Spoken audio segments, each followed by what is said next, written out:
Hello everyone, and welcome back to Horror Stories. Tonight is all about scary stories for sleep.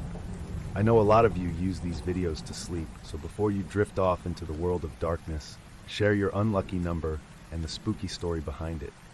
Is it 13, or does 666 give you the chills? We'd love to hear what number haunts you and why. And if you're enjoying our nightly journeys into the realm of darkness and horrors, don't forget to like and subscribe. It helps our haunted community grow and ensures you never miss a spine-tingling episode. Now let's get comfy and relaxed as we begin tonight's tales. Grab your headphones for the best immersive experience, and if you're using this to sleep, sweet dreams. If you have an Ouija board nearby, maybe keep it closed, just in case. Stay tuned and sleep tight. You never know what numbers might appear in your dreams tonight.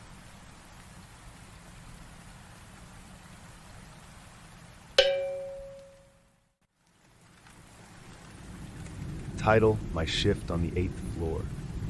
The moment the camera on the 8th floor flicked off and then on again, I dismissed it as a glitch. But when it happened 3 more times, I couldn't ignore the cold sense of dread creeping up my spine. What was lurking up there? It was around 2:30 a.m. during one of those graveyard shifts where the hours drag on. I sat in the dimly lit security room, the blue glow of multiple monitors casting eerie shadows on the walls. The cameras covered every corner of the office building, empty hallways, silent stairwells, and motionless office cubicles. Tonight, though, something felt different, more off. I found myself staring at the monitor displaying the 8th floor.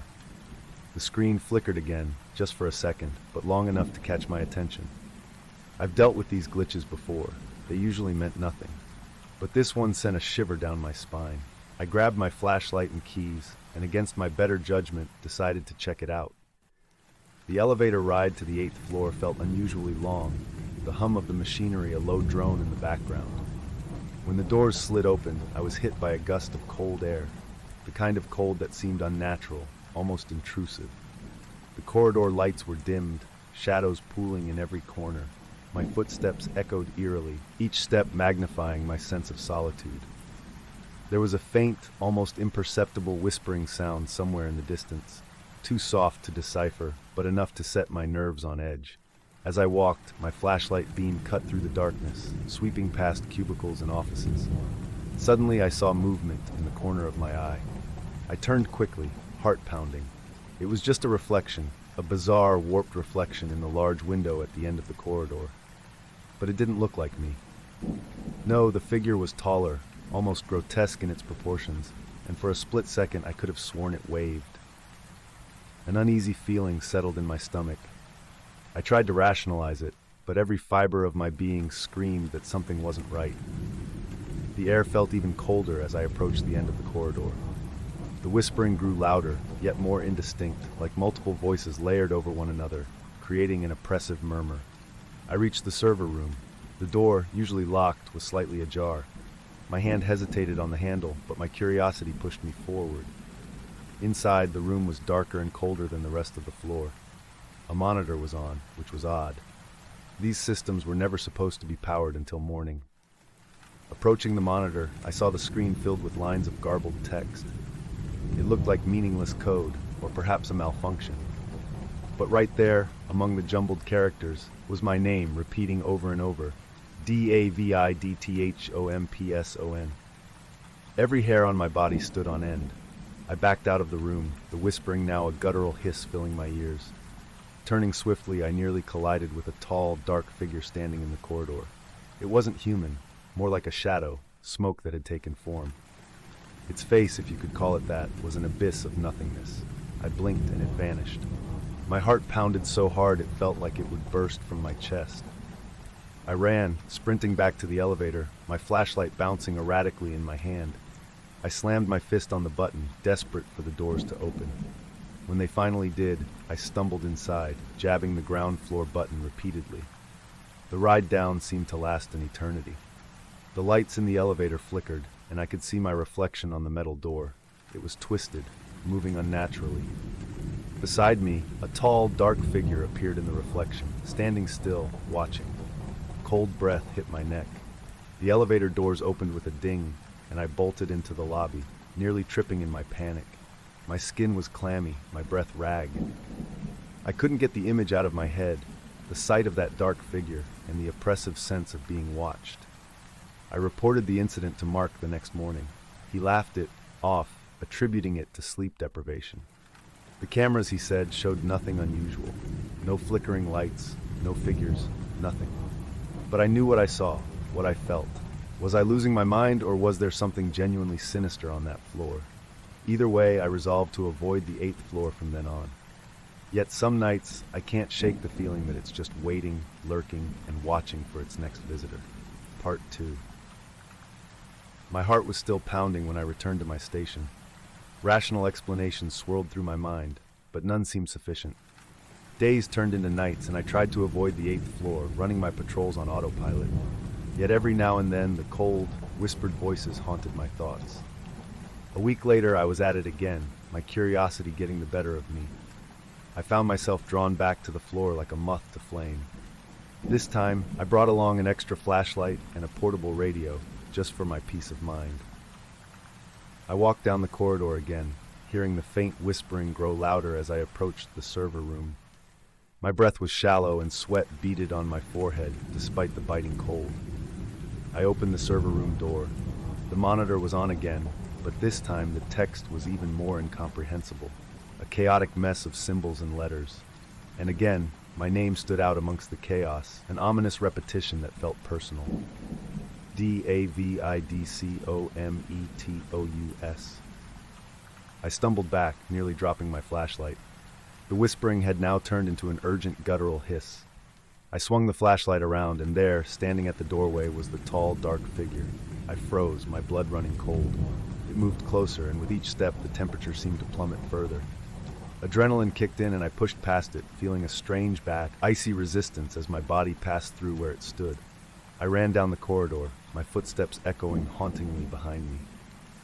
Reaching the elevator, I pounded the button until the doors finally opened. For the next few nights, I stuck to the lower floors, trying to rationalize what I had encountered. My resolve began to waver, and I found it hard to focus on my duties. Seeing Claire during her rounds was a welcome distraction. One late shift, I mentioned the strange occurrences to Claire, trying to keep it casual. She laughed nervously, her eyes darting around the corridor. "Don't joke about stuff like that," she said, shaking her head. "This building is creepy enough at night." I chuckled along, but deep down, her dismissive attitude didn't ease my anxiety. If anything, it made me feel more isolated. She offered a brief moment of normalcy, but as soon as she left, the silence returned, heavier than ever. Later, I decided to confide in Mark. The next morning, I laid out my experiences in detail. His face remained stoic as I recounted my encounters, the flickering lights, the whispers, the dark figure. "David, you know how night shifts can mess with your mind. Maybe you need a break," Mark suggested, his tone gentle but dismissive. "Or some extra rest. There's a perfectly rational explanation for all this." I wanted to believe him, to attribute it all to lack of sleep or overactive imagination. But those encounters felt so real, so immediate. The coldness, the whispers, it wasn't something I could shake off. Mark's reassurance did little to calm the growing knot of fear in my stomach. Several days later, during another patrol, I found myself once again drawn to the 8th floor. The rational part of me screamed to stay away, but something deeper urged me on. This time, I noticed Claire's cleaning cart near the elevator and felt a brief sense of relief. Maybe having someone else around would help dispel the fear. "Hey, Claire!" I called out, my voice echoing in the hallway. She emerged from a cubicle, a welcoming smile on her face. "Need some company up here?" she joked, sensing my unease. "Yeah, the silence is getting to me," I admitted, trying to sound casual. We chatted about mundane things, her kids, my routine, as she cleaned. Her presence was a balm, temporarily easing the oppressive atmosphere. But even as we spoke, I couldn't shake off the feeling that we were being watched. Claire glanced at her watch, sighing. "Well, I've got to finish up. Stay safe, okay?" She waved and disappeared down the hallway. As her footsteps faded, the familiar coldness crept back in. The sense of being alone hit harder than ever. I glanced down the corridor to where she had just been, wondering if she felt what I did. Or maybe it was just my own paranoia. Resuming my patrol, I took one last look around before heading to the elevator. The whispers seemed to follow, growing louder with each step, each moment feeling more oppressive and inescapable. Part 3. The days turned into a blur of dread and uncertainty. I avoided the 8th floor like the plague, but the unease gnawed at my sanity. My mind was a churning sea of doubt and fear. Sleep eluded me, my restive nights filled with fragments of whispered voices and lurking shadows. One night, exhausted and desperate for clarity, I resolved to confront whatever it was head-on. Armed with my flashlight and a sense of grim determination, I stepped into the 8th floor again. The familiar chill greeted me, wrapping around me like an unwelcome embrace. The dim lights flickered ominously, casting ghostly shadows along the corridor. I moved forward, every footstep a battle against the creeping fear. Suddenly, the corridor behind me went entirely dark. I spun around, flashlight beam barely cutting through the dense blackness. The air grew even colder, almost painfully so. The whispers returned, louder, more insistent. "M-O-R-T-A-L," they hissed, the sound seeming to crawl under my skin. I turned back towards the elevator and saw it, the tall, dark figure standing at the far end of the corridor. My heart raced as it began to glide silently toward me, its form shifting and undulating like smoke trapped in a twisted dance. Desperation fueled my actions. I bolted towards the elevator, not daring to look back. Slamming the buttons frantically, the doors slowly began to close. Just as they were about to shut completely, a cold hand touched my shoulder. Gasping, I spun around. The figure was inches away from me. Its face, an abyss of darkness, seemed to devour the very light around it. My breath froze in my lungs, every muscle paralyzed in primal terror.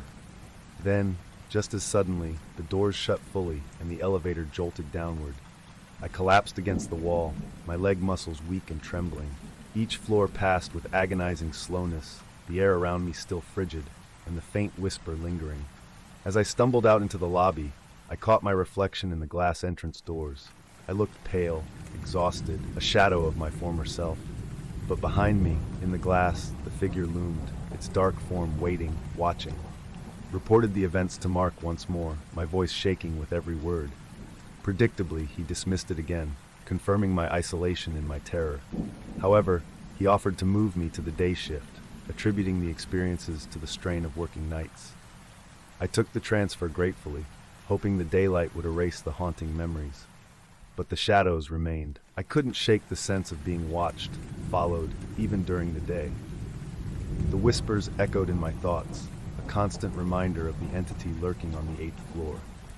To find some semblance of peace, I turned to the online community, detailing every harrowing moment. Maybe, just maybe, someone else had seen what I had, felt the same terror. I needed to know I wasn't alone, that this wasn't just my mind unraveling. And now, as I write this, I still wonder if that presence has truly been left behind. It's been quiet, for now. But every creak in the building, every shadow that shifts out of the corner of my eye, it's a reminder. A reminder that perhaps some doors once opened can never truly be closed. If you've made it this far, the shadows have already begun to close in. Subscribe now to ensure you never miss a terrifying tale. And if you dare, hit the thanks button to buy me a cup of midnight brew. Your support keeps the nightmares flowing. Now, brace yourself for our next story.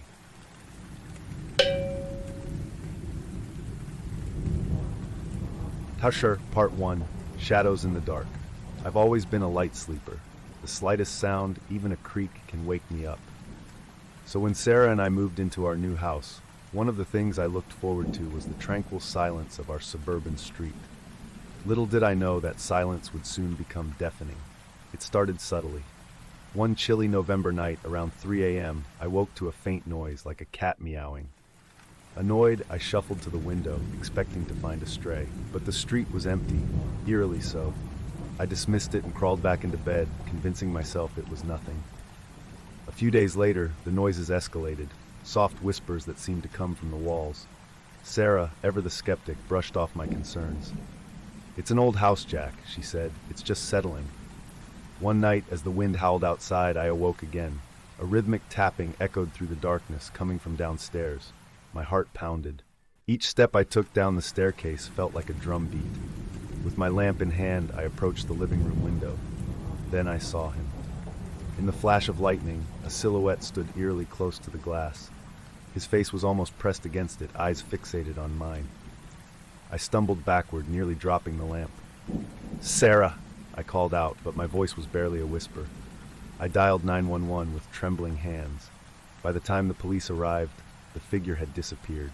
They found no footprints, no signs of forced entry, nothing. Maybe it was a prank, the officer suggested. Somehow, that explanation brought no comfort. My sleep became scarce. Every night, the whispers grew louder, almost taunting. And then I saw him again. It was late, perhaps around midnight. This time, I felt his presence before I saw him.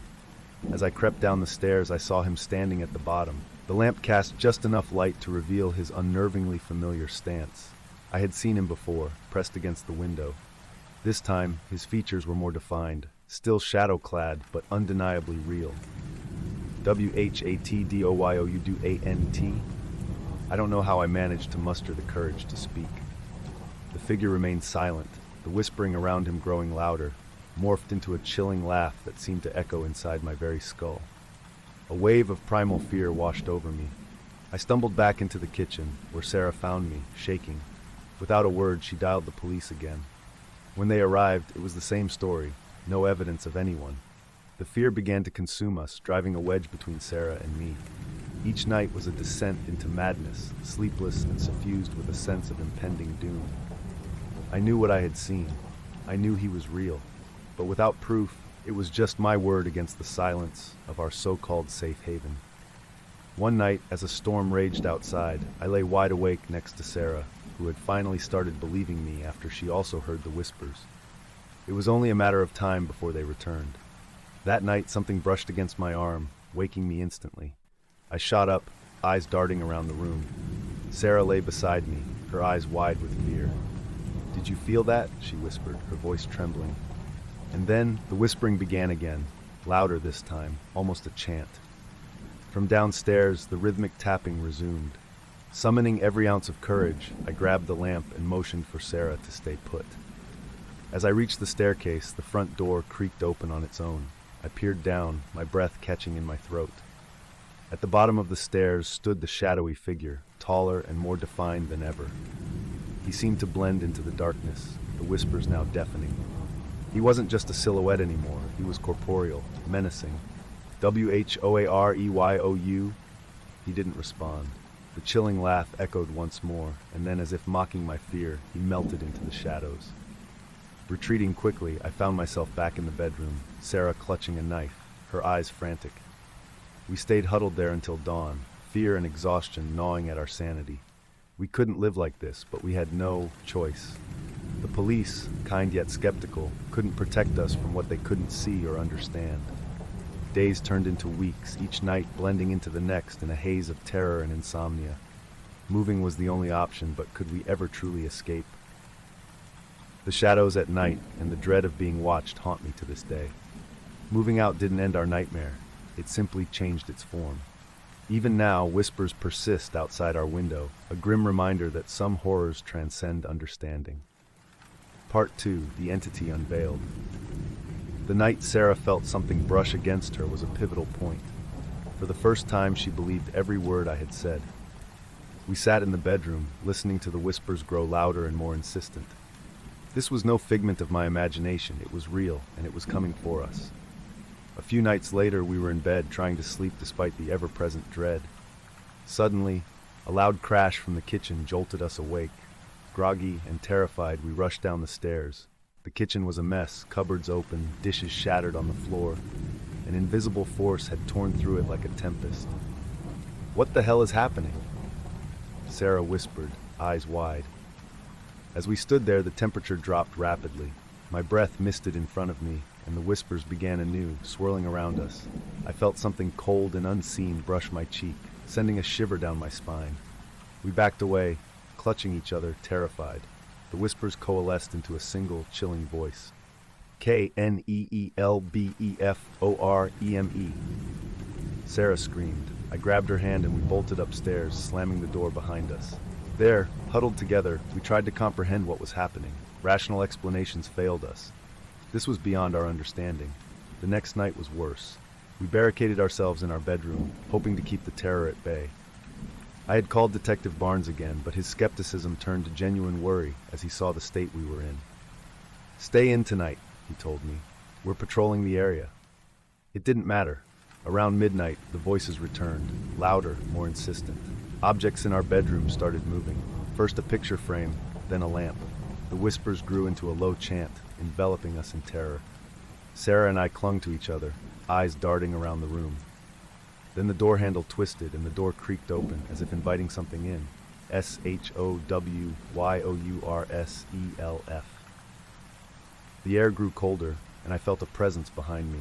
I turned slowly, and there he was, the shadowy figure, no longer just a silhouette but a fully formed entity. His eyes were dark pits, void of any humanity.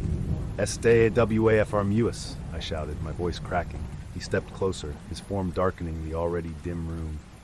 With every step he took, the whispers intensified, echoing around us like a sinister chorus. Sarah grabbed a flashlight and pointed it at the entity. For a moment, it recoiled, but not for long. It advanced again, faster this time. Panic surged through me, and I grabbed a nearby chair, smashing it against the doorframe to block its path.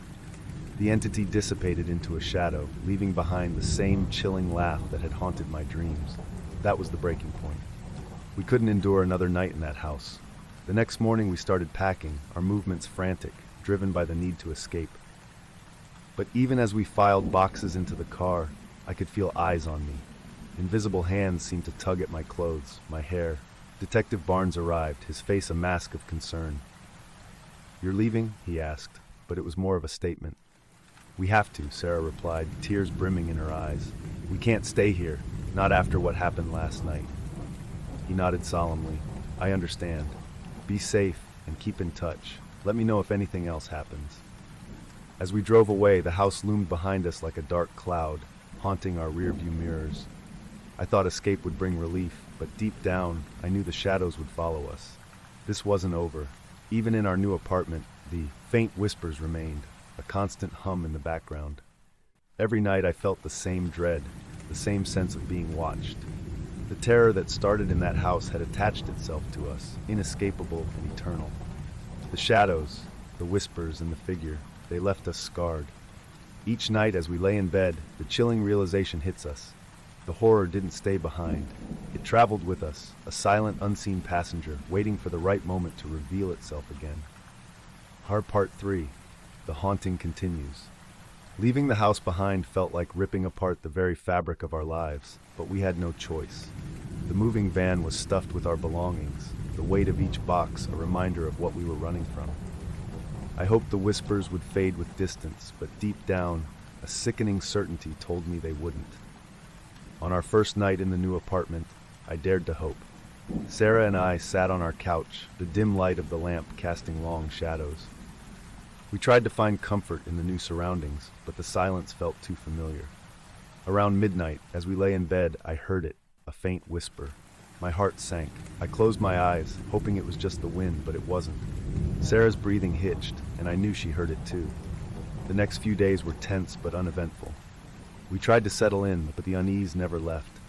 One evening, our resolve to ignore the past shattered. We were unpacking boxes in the living room when the lights flickered. The hair on my arms stood on end. The temperature dropped, just like it had before. SARAHKNEELBEFOREME. The voice was unmistakable. It resonated through the room, chilling us to the bone. Sarah's face turned pale as we both realized we hadn't escaped. The entity had followed us. In the days that followed, we couldn't relax. Every corner seemed to harbor shadows. Every rustle held the promise of terror. Sarah became jumpy, her eyes darting towards the windows every few minutes as if expecting the silhouette to reappear. One night I woke to hear Sarah murmuring in her sleep. The whispers were back, louder and more insistent. I shook her awake, but her eyes remained clouded, lost in some terrifying dream. The temperature in the room plummeted. SHEISMINE, the voice filled the room, resonating within the very walls. I grabbed Sarah, trying to pull her out of her trance, but it felt as if some unseen force held her. The whispers grew, overlapping, creating a cacophony of dread. Breaking free from my paralyzing fear, I yanked Sarah towards the door. We stumbled out of the bedroom, the air around us vibrating with malevolence. As we reached the living room, the whispers followed, slithering through the atmosphere. Out of options and driven by sheer desperation, I called out into the darkness. "What do you want? Leave us alone!" The laughter echoed again, a cold, mocking sound. "We must leave," I whispered urgently to Sarah, who nodded in silent terror. We grabbed essentials, abandoning the apartment without a second thought, seeking refuge in a nearby motel. For a while, things seemed to calm down. We stayed in motels, friends' homes, anywhere but our haunted sanctuary. The whispers receded, and a fragile semblance of peace returned. But we couldn't keep running forever.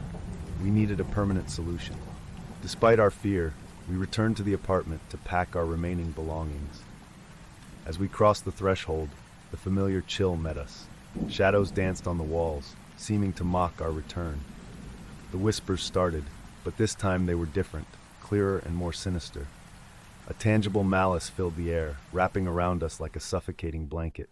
We pushed through, hurriedly stuffing our belongings into boxes, every second stretching into an eternity. And then the final message arrived. IAMWATCHINGYOU. It was clearer, louder, and unmistakable. The realization hit us with force. This wasn't bound to a place. It had latched onto us. As we left that apartment for the last time, the weight of the whispers stayed with us. In our new, temporary living arrangement, even the slightest noise sent us into a silent panic. Every night, as we lay in bed, the shadows seemed darker, the silence more oppressive. Our lives have changed irrevocably. The whispers follow us. The feeling of being watched never truly fades. Whether it's a figment of our shared trauma or something more sinister, we may never know. But one thing is certain, we carry the haunting with us, a silent, eternal reminder that some shadows can't be escaped.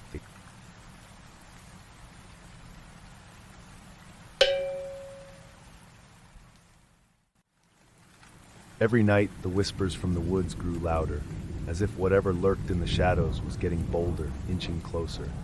And then one night, it called my name. It all started innocuously enough. My name's Ethan, and I live alone in a small house on the outskirts of a quiet town. The kind of place where people leave their doors unlocked and waves at strangers. My work requires long, focused hours, which means I'm often up late at night, a habit that suits me just fine. The serenity of the early hours, the dim light of my desk lamp, and the quiet hum of my laptop create a tranquil atmosphere ideal for productivity. One particular night, with the deadline hovering menacingly close, I decided to take a break and step out onto my porch. The clock above my desk read 2:17 a.m. I filled my lungs with the crisp, cool air, savoring the silence that was only occasionally interrupted by the rustling leaves or a distant bark of a neighborhood dog. But that night, there was a new sound, a whisper so faint it could have been mistaken for the wind, yet it had an unmistakable human quality to it. I told myself it was nothing, just my tired mind playing tricks. After all, 2 a.m. isn't exactly the hour for rational thinking. I shook it off, chuckled at my unease, and went back to my desk. But the feeling of being watched lingered, a cold knot tightening in my stomach. The following nights were worse. The whispers didn't go away. Instead, they grew louder, more defined. It was as if someone or something was getting closer, speaking in hushed tones just beyond the tree line, words tantalizingly out of reach. I couldn't make out what was being said, but the cadence was unmistakably human, an eerie lullaby sung in a language I couldn't understand. "Chloe, it's happening again," I confided over the phone, my voice tinged with the kind of fatigue that doesn't come from lack of sleep alone. Chloe, my younger sister, lived a few towns away and had always been my anchor in turbulent times. "It's probably just the wind, Ethan. You're working too hard. You need to rest," she replied, concern threading her words with a soft, skeptical edge. "Maybe you're right," I conceded, but I didn't believe it. When we hung up, the house felt colder, emptier. I decided to take action. I set up security cameras around the house, the tiny LED lights blinking in silent vigilance. I watched the live feed obsessively, waiting for the whispers to start again. It didn't take long. The second night after installing the cameras, I heard it, clearer, closer than ever before. My heart raced as I switched to the footage from the backyard camera, searching for any sign of intruders. And there it was, a shadow at the edge of the woods, just beyond the reach of the porch light. I leaned in closer, squinting at the screen, trying to make sense of the blurry shape. It was tall, unnaturally so, with an elongated outline that sent a shiver down my spine. The figure stood there, motionless, staring directly at the camera, or perhaps at me through it.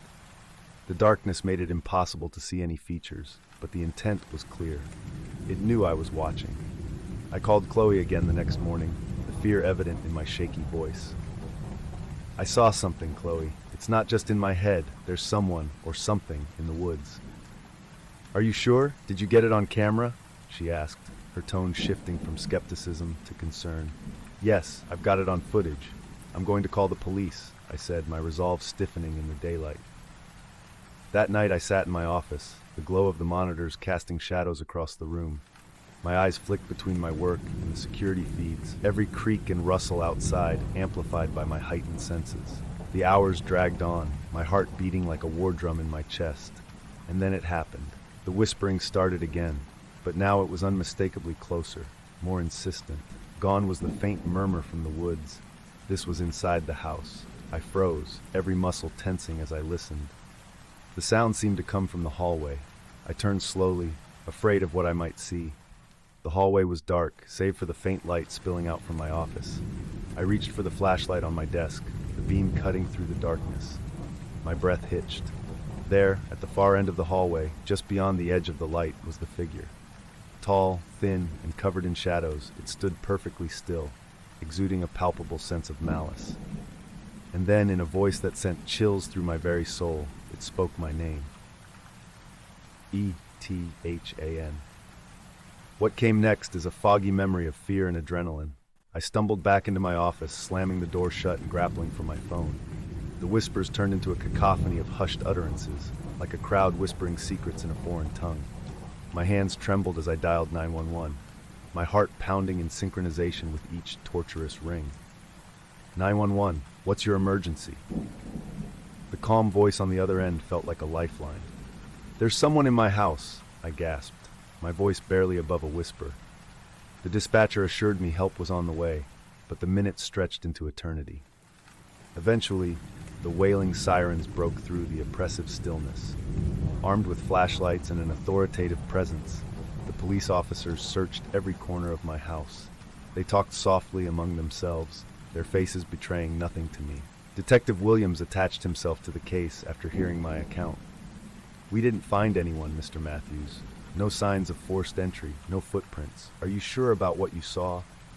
His voice was firm but tinged with empathy, a professional skepticism that made my skin crawl. "I know what I saw," I insisted, my resolve barely masking the tremor in my voice. But the doubt had already begun to seed itself. The days that followed were torturous. Chloe called frequently, her concern palpable even over the phone lines.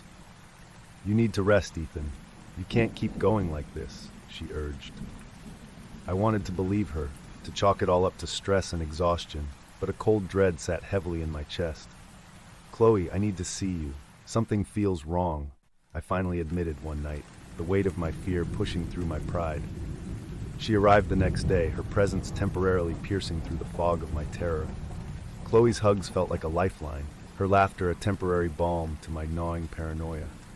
We spent the day catching up, cooking together, and for a few glorious hours, I almost forgot the shadows that lurked just at the edge of my vision. But as night fell, the familiar dread crept back. Chloe noticed my tension and suggested we watch a movie to distract me. We settled on the couch, a comforting blanket wrapped around us, and for a while, I almost felt normal. Then the whispers started again. It was subtle at first, barely audible over the dialogue on screen. I stiffened, my heart rate spiking. Chloe noticed immediately. "What is it?" Her eyes scanning the room, trying to detect what had set me on edge. "Do you hear that?" I whispered, hoping against hope that she would say yes, but Chloe shook her head, her eyebrows knitting in concern. "Ethan, I don't hear anything." And just like that, the fragile illusion of peace shattered. I bolted upright, grabbing Chloe's hand and pulling her toward my office. "I'll show you. Look at the security footage." We huddled together, my hand trembling as I fast-forwarded through hours of footage. And then we saw it, another shadowy figure, this time lingering closer to the house, near the back door. Chloe gasped, her skepticism wavering. "Oh my God, Ethan, what is that?" "I don't know," I confessed, the words feeling like a lead weight in my mouth. "But it's real." Chloe's visit ended with a lingering sense of unease. She promised to call more often, to check in, but had to return to her own life, her own duties. The moment she left, the house felt like a tomb, silent and foreboding. Desperation clawed at me. I pored over the footage again and again, each frame burning itself into my memory. I barely slept, my mind a whirlpool of fear and fatigue. The figure would occasionally disappear, only to reappear in the most unexpected places, always watching. One particularly dark night, as I reviewed the recordings for what felt like the 100th time, the whispers started anew. But it wasn't their usual haunting melody. It was frantic, urgent. The feeling of being watched was heavier, pressing down on me like a physical force. I turned around slowly, my breath hitching in my throat. And there it was, standing at the threshold of my office, its form more defined than ever before, cloaked in shifting shadows. "ETHANSTOPRUN and eyeing," the figure rasped, its voice a spectral echo that seemed to reverberate through the very walls around me. Fight or flight kicked in, and I chose flight, hurtling out of my office and into the night. I fumbled with my car keys, my vision blurred by tears and terror. Somehow I managed to unlock the door and tumble inside, my hands shaking as I started the engine and sped off into the dark road, away from the house, away from the figure. But deep down, a gnawing fear told me it was far from over. I drove aimlessly for hours, the whispering echoes still ringing in my ears, refusing to let me go. The specter of the figure loomed large in my mind, a force I couldn't escape no matter how far I drove. When I finally turned back, it was nearly dawn. Exhausted and with no other choice, I returned home, the oppressive silence once again folding around me like a shroud. Sleep was a fleeting luxury, but I managed to collapse into a fitful slumber. I dreamt of endless dark corridors, haunted by the whispering figure at every turn. When I awoke, the sunlight seemed alien, too bright for the horrors I'd been living through. I couldn't take it anymore. If I was going to fight this, I needed to understand it. My father's old study was packed with journals and papers that might hold the key. I tore through them, dust and memories swirling in the air, the scent of old paper a distant echo of my childhood. Then I found it, a crumpled, yellowing letter from my father, written years before his own disappearance. It spoke of an entity, a dark figure that haunted our family, tied to the woods behind our home. He had faced it too and had been driven to the brink of madness. The letter's final words were almost incomprehensible, scrawled in a frenzy. IFIGUREWILLALWAYSFIND. The realization crashed over me like a tidal wave. This entity wasn't just a figment of my imagination, it was real, a curse that had haunted my family for generations. My father's fate, my own terror, they were all connected by this malevolent presence. Determination replaced my fear. I would face it, end this once and for all. That night, I prepared myself, every nerve in my body taut with anticipation. The whispers started as expected, growing louder, more insistent. I stood in the middle of my office, facing the dark hallway where it always appeared. "Show yourself," I commanded, my voice betraying a tremor, despite my resolve. The air grew thick, the temperature dropping sharply. The figure materialized at the end of the hallway, its form more defined, more human, and yet horrifyingly otherworldly. Its eyes, if you could call those dark voids eyes, bored into me. "ETHANYOUCNNODSCAP," it whispered, the sound a garbled cacophony of voices. A surge of anger welled up in me, mixing with my terror. "What do you want?" I screamed, my voice echoing through the empty house. "YOU," it replied simply, stepping forward, its shadows reaching out like tendrils. A rush of memories flooded my mind. My father's madness, his disappearance, my restless nights filled with whispers. This thing fed on our fear, grew stronger with each generation it tormented. But knowledge was power, and I now understood its true nature. I stepped forward, each motion deliberate. "You can't have me," I declared, my voice steadying. "This ends tonight." The figure paused, as if considering my words. Then the whispers grew deafening, a storm of breath, voices, and shadows. I felt the familiar dread rising, but I forced it down, focusing instead on the memories of my father's strength, the determination that had once driven him to confront this horror. The entity lashed out, its tendrils wrapping around me, pulling me into its darkness. Pain lanced through me, every nerve ending alight with agony. I closed my eyes, drawing on every ounce of willpower to resist. And then, just as suddenly, it stopped.